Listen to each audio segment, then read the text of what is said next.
Hello everyone, I am doctor Kanishka Kaushik. Welcome you all on topper stop. Video आज late है इसीलिए क्योंकि पूरे दिन पढ़ाई करके हम शाम को प्रैक्टिस सेट करने के लिए रेडी होते हैं। तो इसमें हम इंडस्ट्रियल रिलेशन के 24-25 क्वेश्चंस को डिस्कस करेंगे। एक बार बात मैं बता दूं वीडियो को शुरू करने से पहले, कुछ स्टूडेंट्स को आंसर में प्रॉब्लम होती है कि मैम आंसर ये नहीं ये होगा। हो सकता है आपकी बात सही हो, बिकॉज ये क्वेश्चन जो है ना ये मेरे थ्रू फॉर्म किए गए हैं ना मैं इनके आंसर्स बनाती हूँ। मेरा सिर्फ जो एक है मोटिव वो ये है कि ज़्यादा से ज़्यादा क्वेश्चन आप तक मैं पहुंचा सकूं ताकि आप उनकी प्रैक्टिस कर सके। ठीक है, तो चलिए वीडियो को शुरू करते हैं। इंडस्ट्रियल रिलेशन से ही रिलेटेड सारे क्वेश्चंस होंगे। तो जो फर्स्ट टाइम देख रहे हैं मैं उन्हें बता दूं कि आपको वीडियो को पॉज करना है, अटेम्प्ट करना है, देन कमेंट सेक्शन में आप मुझे अपना स्कोर जरूर बताइएगा। तो चलिए फर्स्ट क्वेश्चन से शुरुआत करते हैं। तो फर्स्ट क्वेश्चन जो आपका है वो है इंडियन लेबर कॉन्फ्रेंस से related.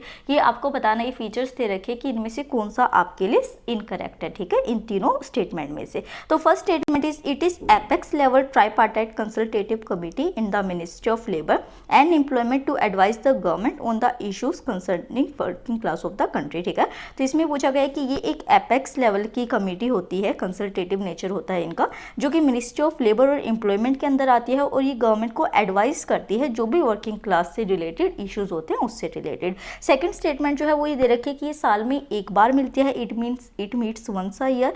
Third statement is if finalise the agenda for the standing labour committee. आपसे पूछा, थर्ड स्टेटमेंट दी गई है कि स्टैंडिंग लेबर कमेटी के जो भी एजेंडा होते हैं ये उसको फाइनलाइज करते हैं। तो तीनों स्टेटमेंट आपके सामने, अब आपको बताना है कि इसमें से गलत स्टेटमेंट कौन सा, इनकरेक्ट कौन सा है। So A is only 2, B is only 3, C both 1 and 2, D all of the above. तो एक बार वीडियो को पॉज कीजिए और इसे आंसर कीजिए।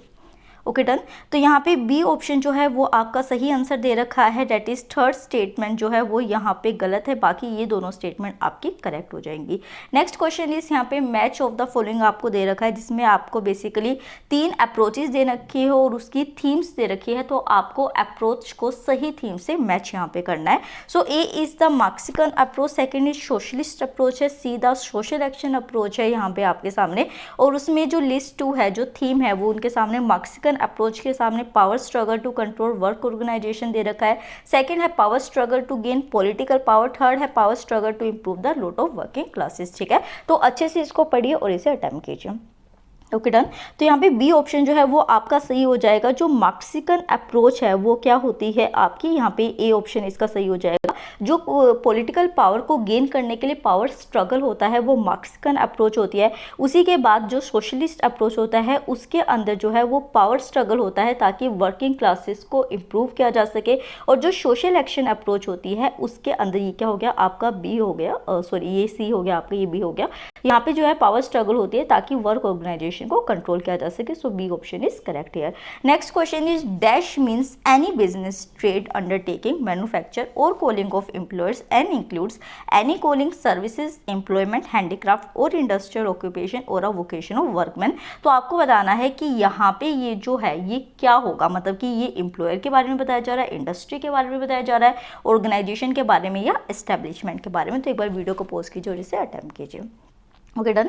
तो यहाँ पे बी ऑप्शन जो है वो इंडस्ट्री, यहाँ पे जो फिल इन द ब्लैंक्स है उसमें इंडस्ट्री आना है कि इंडस्ट्री का मतलब क्या होता है, कोई ऐसा बिजनेस ट्रेड या अंडरटेकिंग या ऐसा मैन्युफैक्चरिंग जो कि एम्प्लॉयर्स को और जो एम्प्लॉयज होते हैं उनको एक साथ मिलकर काम करता है, उसको हम क्या कहते हैं, इंडस्ट्री कहते हैं। Next question is the strikes that are intended to put pressure on the government to do something और resist from doing something are categorised as. तो आपसे पूछा गया है यहाँ पे कि कौन सी ऐसी स्ट्राइक होती है जो कि गवर्नमेंट के ऊपर प्रेशर डालती है या फिर उसको रोकती है कुछ काम करने से। ए जो है वो यहाँ पे है jurisdictional strike, B is political strike, C is general strike and D is quick strike. तो एक बार इसे अटेम्प्ट कीजिए। Okay done. तो यहाँ पे जो है वो पॉलिटिकल स्ट्राइक्स जो होगा वो सही आंसर हो जाएगा आपका, that is B option. Next question, so next question here is, यहाँ पे आपको मैच ऑफ द फॉलोइंग करने हैं जिसमें आपको लिस्ट 1 और लिस्ट 2 दे रखी है, जिसमें कि आपको ये चारों लिस्ट दे रखी है और उसी के साथ जो है आपको उसके जो फीचर्स है वो दे रखे हैं। आपको यहाँ पे बताना है first gherao, second is tool down, C is wild cat and D is protest strike. और आपको बताना है कि इनमें से ये कौन से वर्ड, कौन सा टर्म किसके लिए यूज होता है। सो कोर्स जो है वो आपको ये दे रखे हैं, एक बार इसको अच्छे से पढ़िए और क्वेश्चन को अटेम्प्ट कीजिए। Okay done. तो यहाँ पे बी ऑप्शन जो है वो यहाँ पे सही है। ए का जो होगा आपका क्या हो जाएगा, गैरियो जो होता है वो होता है कन्फाइनमेंट, तो ये आपका ए ऑप्शन हो गया। उसके बाद जो है बी का क्या दे रखा है, यहाँ पे 3 दे रखा है, टूल डाउन का मतलब होता है सिट डाउन। उसके बाद जो है सी का है 1 आपका वाइल्ड कैट का मतलब होता है अनऑफिशियल स्ट्राइक, और D that is protest strike जो होता है इसका मतलब होता है टोकन स्ट्राइक। ठीक है, तो ये आपके चारों ऑप्शन सही हो जाएंगे। तो ये टर्म्स आपको एक दूसरे के लिए इंटरचेंजेबल यूज कर सकते हैं। 8th क्वेश्चन इस यहाँ पे जो है आपको स्टेटमेंट दे रखी है इंडस्ट्रियल रिलेशन पॉलिसी से रिलेटेड, आपसे पूछा गया है कि इंडिया के अंदर कौन सी सही नहीं है। तो first is industrial relation in India is highly regulated by state intervention. Second जो है industrial relation policy in India try to shift from the course to course. Third जो है वो आपको दे रखा है कि tripartism was a strong policy shift in industrial relation in India. And fourth is free and compulsory collective bargaining was the chief characteristic feature of industrial relation policy in India. तो चारों statement आपने देख ली है। Courts जो है वो आपको दे रखे हैं, ए में ओनली 1, बी में है only 2, C is 1 2 3 and D is only 4। तो एक बार वीडियो को पॉज कीजिए और इसे अटेम्प्ट कीजिए। Okay done.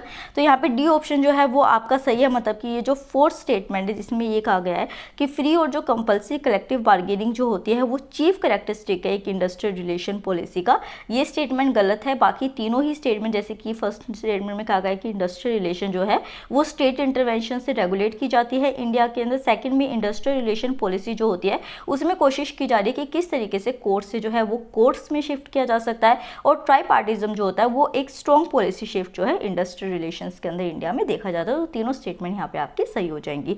Next question is question number 9, which of the following can be consider as the advantages of the quality circles. तो आपसे पूछा गया है कि जो क्वालिटी सर्कल्स होते हैं उनके आपको बेनिफिट क्या है, एडवांटेजेस क्या है। So A is employees become involve in the decision making. Employees मतलब कि बताया गया है कि डिसीजन मेकिंग में इन्वॉल्व होते हैं। सेकंड जो है एम्प्लॉइज को एक चांस मिलता है प्रमोशन का। थर्ड जो है वो है कि एम्प्लॉइज जो है वो अपने कम्युनिकेशन और एनालिटिकल स्किल्स को इम्प्रूव कर सकते हैं। And D is all of the above. तो एक बार इसे अटेम्प्ट कीजिए। Okay done. तो यहाँ पे डी ऑप्शन जो है वो आपका सही हो जाएगा। क्वालिटी सर्कल्स के ये तीनों ही पॉइंट होंगे। तो जो स्टूडेंट्स जो हैं जिनकी अभी तक प्रिपरेशन पूरी नहीं हुई है या फिर वो रिवीजन नहीं कर पा रहे हैं, तो भी जो है आप वो प्रैक्टिस क्वेश्चंस को जरूर सोल्व कीजिए, तो कि इस तरीके से क्या होगा कि आपको पता चल जाएगा कि क्या पॉइंट आपका छूट रहा है, उससे भी आपकी रिविजन होती जाएगी। Next question is consider the following for the lay off and lockout. तो आपसे जो है ले ऑफ एंड लॉकआउट से रिलेटेड आपको स्टेटमेंट्स दे रखी है और आपको बताना है कि इनमें से करेक्ट कौन सा है। So 1 is lockout is the weapon in the hand of employer to resist the demand of employees and make them agree their conditions. Second जो है it is confinement of managers by encircling them in order to intimidate them to accept the demands of unions. And third is under the layoff the employer temporarily suspend the work in response of a strike. ठीक है, तो तीनों statement आपको समझ आ गई है। Code is A both 1 and 2, B is both 2 and 3, C both 1 and 3 and D is all of the above. तो एक बार इसे अटेम्प्ट कीजिए। Okay done. तो सी ऑप्शन जो है वो आपका सही है। फर्स्ट और थर्ड स्टेटमेंट जो है वो आपकी सही होगी। लॉकआउट क्या होता है, एक तरीके का वेपन होता है जो कि एम्प्लॉयर के हाथ में होता है, ताकि एम्प्लॉयज़ जो डिमांड कर रहे हैं उनको वो रोक सके, रजिस्ट कर सके, और जो एम्प्लॉय होते हैं उनको एग्री कर सके कि वो एम्प्लॉयर की कंडीशन पे काम करे। ठीक है, और थर्ड स्टेटमेंट जो है वो भी सही है यहाँ पे कि ले ऑफ जो होता है उसमें टेम्परेरी जो एम्प्लॉयर होता है वो वर्किंग कंडीशंस को सस्पेंड कर देता है रिस्पॉन्स के स्ट्राइक के रिस्पॉन्स में, कि आप स्ट्राइक करेंगे तो मैं भी फिर चीज़ों के ऊपर एक्शन लूंगा। थर्ड जो सेकंड स्टेटमेंट है वो यहाँ पे आपकी गलत हो जाएगी। Next question is which of the following is a statutory body. A is Indian labour conference, B is standing labour committee, C is industrial committee mean for plantation and D is safety committee. तो एक बार video को pause कीजिए और इसे attempt कीजिए। Okay done. तो यहाँ पे डी ऑप्शन जो है सेफ्टी कमिटी जो है वो स्टैट्यूटरी बॉडी है, बाकी ये तीनों नहीं है। Next is question number 12, the British industrial relation act 1971 provided for which of the following clauses of compulsory membership of workers in unions. तो आपसे पूछा गया कि जो ब्रिटिश इंडस्ट्रियल रिलेशन एक्ट थी 1971 की, उसमें जो कंपल्सरी मेंबरशिप का क्लोज दे रखा है वर्कर्स का यूनियंस के अंदर, उसमें से कौन कौन से, मतलब कि ये जो कैटेगरी है इनमें से कौन से जो है कंपल्सरी मेंबरशिप के लिए अवेल कर सकते हैं। तो A is close shop, B second जो है वो एजेंसी शॉप है, third is approval close shop and fourth is union shop. और कोर्स जो आपको दे रखा है वो दे रखा है A both 1 and 2, B is both 1 and 3, C is both 2 and 4 and D is both 2 and 3। तो एक बार वीडियो को पॉज कीजिए और इसे अटेम्प्ट कीजिए। Okay done. तो डी ऑप्शन इज करेक्ट है। सेकंड और जो थर्ड है मतलब कि एजेंसी शॉप और जो अप्रूव क्लोज शॉप्स होती है ये जो होती हैं ये compulsory membership of workers in unions के अंदर जाके अपना रजिस्ट्रेशन करा सकते हैं। Next is question number 13, consider the following for the sociological approach of industrial relation. तो आपसे पूछा गया कि कौन सा जो है वो सोशियोलॉजिकल अप्रोच के लिए जाता है। First is the management goals is decided by the culture of the institutions and customs. Second, the main function of an industry is economic, its social consequences are also important such as urbanization। And जो third statement है वो यहाँ पे दे रखी है कि industry जो होती है वो डेवलप कर सकती है एक इंडस्ट्रियल कम सोशल पैटर्न को जो एमर्ज होता है टाइम के साथ साथ, जिससे कि एक न्यू रिलेशनशिप्स जो है वो डेवलप होती है इंस्टीट्यूशन एंड बिहेवियर पैटर्न के अंदर। ठीक है, तो तीनों स्टेटमेंट आपके सामने है। ए इज ऑप्शन आपका बोथ 1 and 2, बी जो होगा वो बोथ 2 and 3 होगा, सी बोथ 1 and 3 होगा और D is all of the above. तो वीडियो को पोस्ट कीजिए, इसे अटेम्प्ट कीजिए। Okay done. तो डी ऑप्शन जो है वो तीनों ही स्टेटमेंट जो आपको यहाँ पे दे रखी है वो सही है इंडस्ट्रियल रिलेशन की सोशियोलॉजिकल अप्रोच से रिलेटेड। नेक्स्ट क्वेश्चन इज जो है वो आपका असर्शन एंड रीजनिंग का क्वेश्चन है। तो इसमें जो है आपको दो स्टेटमेंट दे रखा है। 14 में एसरेशन जो है वो दे रखा है। इसमें क्या होता है, अगर कोई स्टूडेंट फर्स्ट टाइम ऐसे क्वेश्चन को दे रखा है तो यहाँ पे क्या होता है कि देखिए ये जो कोड दे रखे हैं इन कोड के अकॉर्डिंग आपको बताना होता है कि सही ऑप्शन कौन सा है, मतलब कि एसरेशन सही है, रीजनिंग सही है, दोनों एक दूसरे के साथ मेलजोल खाती है या नहीं खाती है। ठीक है, तो एसरेशन के अंदर आपको कहा गया है कि the principle of compulsory arbitration leads to an authoritarian opposition of terms and conditions of employment and suppresses the possible self governance in industry. तो इसमें कहा गया है कि जो प्रिंसिपल होता है कंपल्सरी आर्बिट्रेशन का, मतलब कि बीच बचाव जो करना होता है एक थर्ड पार्टी के थ्रू, वो एक ऑथोरिटेरियन इम्पोजिशन कर देता है। मतलब कि जो उन्होंने कहा है वो टर्म एंड कंडीशन जो है वो एम्प्लॉयमेंट के ऊपर लगेगा और जो सेल्फ गवर्नेंस इंडस्ट्रीज की होती है उनको कम कर देता है या फिर रिड्यूस कर देता है। ठीक है, और इसका जो रीजन दिया गया है एसरेशन का वो दिया गया है कि in a democratic society industrial democracy implying collective and joint determination of the terms and condition of employment and settlement of their dispute should prevail without any outside interference. तो इसमें कहा गया है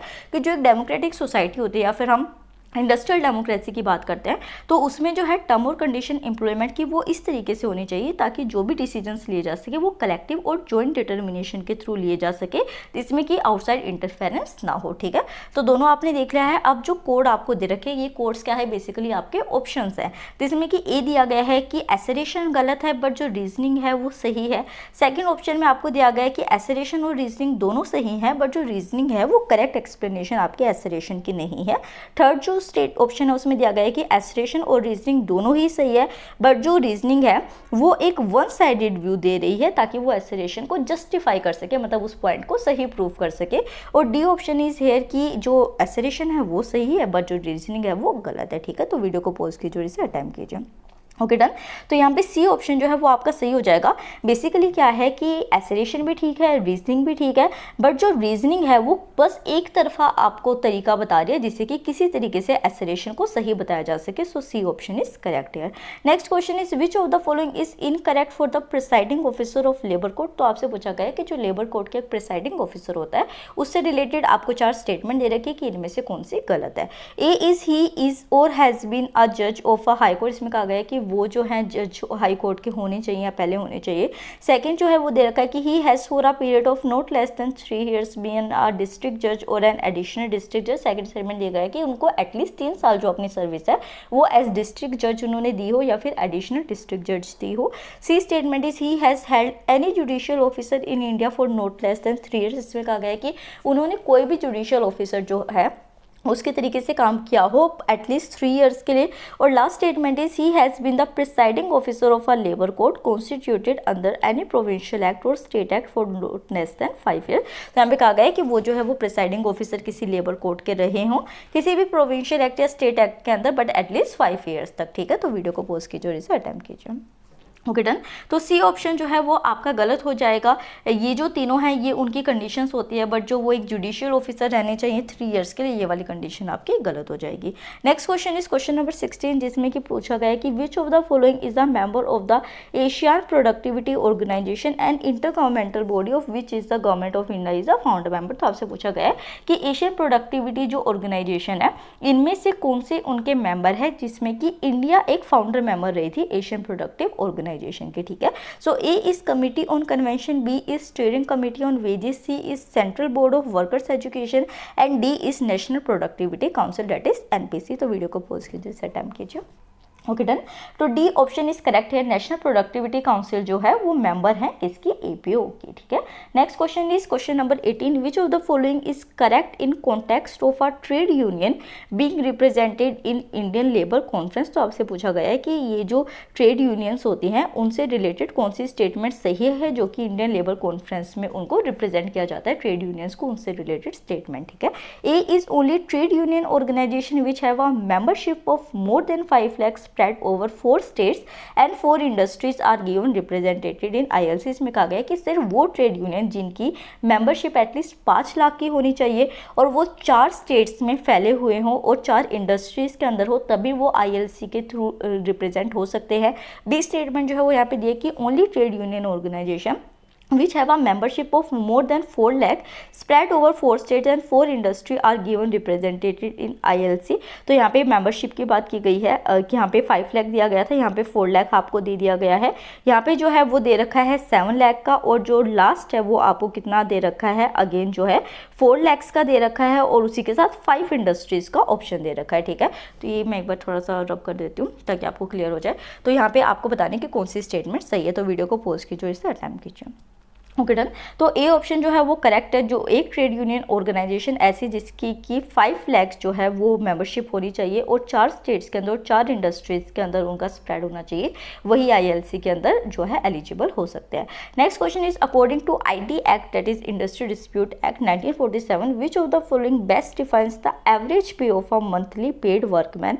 तो आपसे पूछा गया है कि इंडस्ट्री डिस्प्यूट एक्ट 1947 के अंदर क्या डेफिनेशन जो है वो एक एवरेज पे की होती है अगर किसी वर्कमैन को आप मंथली पे करते हैं। So A is average of the wages payable to a workman in the 2 complete calendar month. Second is average of the wages payable to a workman in the 3 complete calendar month. C जो है वो आपका जो है वो 6 months का time दे दिया गया है और लास्ट में आपको 7 मंथ्स का टाइम दे दिया गया है। तो एक बार इसे अटेम्प्ट कीजिए। Okay done. तो बी ऑप्शन इज करेक्ट है, जो एवरेज वेज होती है जो 3 कंप्लीट कैलेंडर मंथ्स में जो है वर्कमैन को दी जाती है वो इसके अंदर एवरेज पे देखी जाएगी। Next question is which of the following is not correct for the unitary theory. Unitary theory आपने पढ़ी है, उससे रिलेटेड आपको बता रहे हैं कि कौन सी स्टेटमेंट गलत है या फिर करेक्ट नहीं है। So A is conflicts are strikes are viewed as destructive as they have a direct impact on the productivity and profitability of the organisation. इसमें कहा गया है कि जो कॉन्फ्लिक्ट होते हैं, जो स्ट्राइक होते हैं, वो किसी भी कंपनी की प्रोडक्टिविटी या प्रॉफिटेबिलिटी के ऊपर इम्पैक्ट करते हैं। सेकेंड जो वो है कि individual needs take a back seat in front of the organisational needs and goals. इसमें कहा गया है कि देखिए ऑर्गेनाइजेशन का नाम लेके एक इंडिविजुअल की जो ज़रूरतें हैं वो इसके थ्रू पूरी की जाती है। थर्ड इज जो all the stakeholders work towards one common goal of the organisation development and betterment. इसमें यूनिटी थ्योरी के अंदर कहा गया है कि जितने भी स्टेक होल्डर्स होते हैं वो मिलकर एक कॉमन गोल जो होता है इंटरप्राइज का या फिर इंडस्ट्री का कि उसको डेवलप करना है, उसके लिए काम करते हैं। At D is it propagates that conflict is a key component for innovation and company growth. तो इसमें कहा गया कॉन्फ्लिक्ट जो होता है वो एक कंपोनेंट होता है जिससे कि इनोवेशन और कंपनी की ग्रोथ हो सकती है। तो एक बार वीडियो को पॉज कीजिए, इसे अटेम्प्ट कीजिए। Okay done. तो डी ऑप्शन जो है वो यहाँ पे गलत हो जाएगा यूनिटरी थ्योरी से रिलेटेड। यहाँ पे कॉन्फ्लिक्ट जो होता है वो एक कोई भी इनोवेशन या कंपनी ग्रोथ के लिए ज़रूरी नहीं होता है और ना ही होना चाहिए। तो D option is correct here. Next is which of the following are the approaches to the industrial relation. A is sociological approach, B is human relation approach, C is Gandhian approach and D is all of the above. एक बार इसे attempt कीजिए, बहुत simple है। Okay done. तो D option जो है all of the above आपका सही हो जाएगा option. Next question is here consider the following for the bipartite system of the industrial relation. तो आपसे पूछा गया कि बाईपार्टाइट सिस्टम जो इंडस्ट्रियल रिलेशन का होता है उससे रिलेटेड कौन सी स्टेटमेंट यहाँ पे सही है। फर्स्ट ये है कि these are the consultative bodies. Second जो है this consist of work committees and joint management council. Third they focus on providing administrative welfare measures. तो ये तीनों स्टेटमेंट आपके सामने है। क्वेश्चन ऑप्शन जो है वो है only 2, B is only 3, C both 1 and 2, D all of the above. तो एक बार इसे टाइम कीजिए। Okay done. तो सी ऑप्शन जो है बोथ 1 एंड 2 जो स्टेटमेंट है वो आपकी यहाँ पे सही हो जाएगी। Next question is consider the following statement for the process of adjudication which of the following statement is correct. तो आपको एडजुडिकेशन का प्रोसेस दे रखा है, आपको बताने कि उससे रिलेटेड कौन सी स्टेटमेंट सही है। First is it is a voluntary and compulsory method to resolve the dispute. तो ये क्या है, एक वॉलंटरी और कंपल्सरी मेथड जिससे कि डिसोल्व को जो कोई भी डिस्प्यूट है उसको ठीक किया जा सकता है। Second, the power is in the hands of appropriate government to refer the dispute to labor courts and industrial tribunals. And third statement is this is the last step for the dispute resolution। ठीक है, तो तीनों statement आपके सामने courts जो है वो A is only 1, B is only 3, C both 1 and 2, D all of the above. तो वीडियो को पॉज कीजिए, इसे अटेम्प्ट कीजिए। Okay done. तो ए ऑप्शन जो है ओनली 1, सिर्फ ये वाली जो स्टेटमेंट है वो आपकी सही होगी, बाकी दो स्टेटमेंट आपकी गलत हो जाएगी। नेक्स्ट और last question of today is which of the following are the major cause of the origin in industrial relation. तो A is industrialisation, B is emergence of a factory system, C is development of a capitalist economy and D is all of the above. Okay done.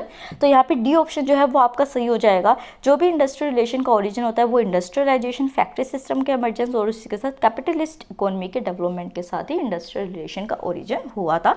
तो अपना जो score है वो मुझे ज़रूर बताइए, कोई बात नहीं अगर कम है तो इम्प्रूव कीजिए, ज़्यादा से ज़्यादा रिवाइज कीजिए। टाइम कम है हमारा तो इस वजह से आप जितनी भी अपनी डेडिकेशन है वो उसके ऊपर लगा दीजिए, सारी डिस्ट्रैक्शन से दूर हो जाइए और जल्दी से अपने पेपर की अच्छे से तैयारी कीजिए। तो all the best for your exam and for your preparation.